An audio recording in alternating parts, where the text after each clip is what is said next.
जो लाठी चार्ज हुआ है और अपनी डिमांड क्या है? सो जो लाठी चार्ज हुआ है उस पर मैं बोल चुका हूँ, इट वॉज वेरी ब्रूटल। और जिन पुलिस ऑफिसर्स ने ये करा है उनको लेकर हम कोर्ट में जाएंगे। और हमारे प्रोटेस्ट का आज 34th डे है। सोनम सर की हंगर स्ट्राइक जारी है। आज उनकी हंगर स्ट्राइक का 26th डे है। तो जब तक हमारी डिमांड्स नहीं होती, डिमांड्स पूरी नहीं होती, तब तक हमारा प्रोटेस्ट जारी रहेगा। But we are requesting Sonam sir to end his hunger strike because we can not afford to lose his life.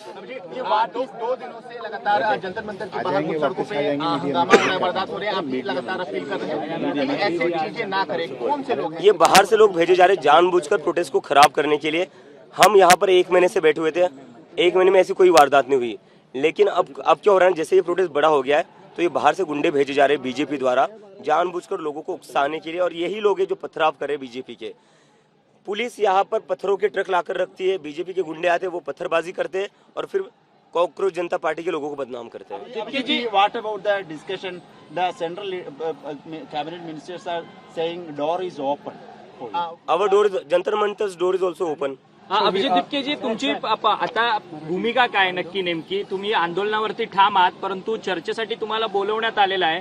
चर्चेसाठी तुम्ही जाणार की सरकार इकडे आहे? आम्ही मागच्या वेळेस सरकारकडे गेलो होतो चर्चेसाठी. पण सरकारने 5 तास बसून ठेवलं. 5 तासात ते फक्त 10 मिनिटं बोलले.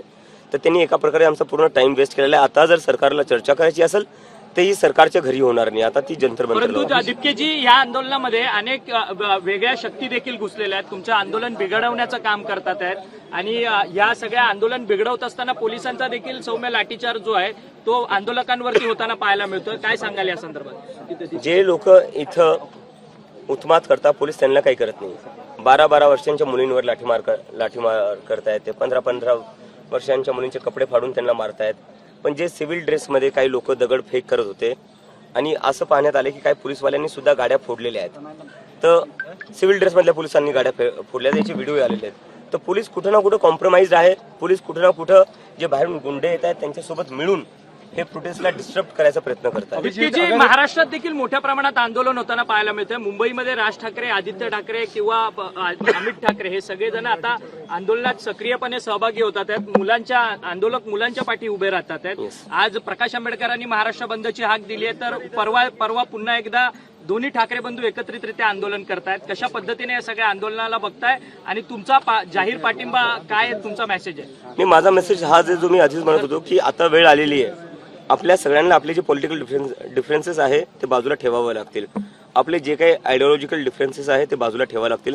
कारण की आता जो विषय तो खूप मोठा विषय, देशाच्या भविष्याचा विषय.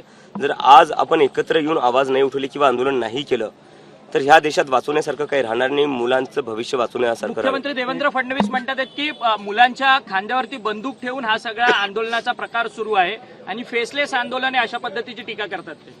मुख्यमंत्री फडणवीसांना माझी एकच विनंती आहे, तुमच्या घराच्या 500 मीटरवर आकांक्षा चतुर्वेदीने आत्महत्या केली होती. पहिले तिच्या घरी जा साहेब, तिच्या घरी जाऊन भेटा. तिचे आईवडील आजही म्हणतायत की आमच्याकडे सरकारचं कोणीच नाही आलेलं आहे. तर तुम्ही तुमचं काम आधी नीट करा, नंतर दुसऱ्यांना ज्ञान द्या.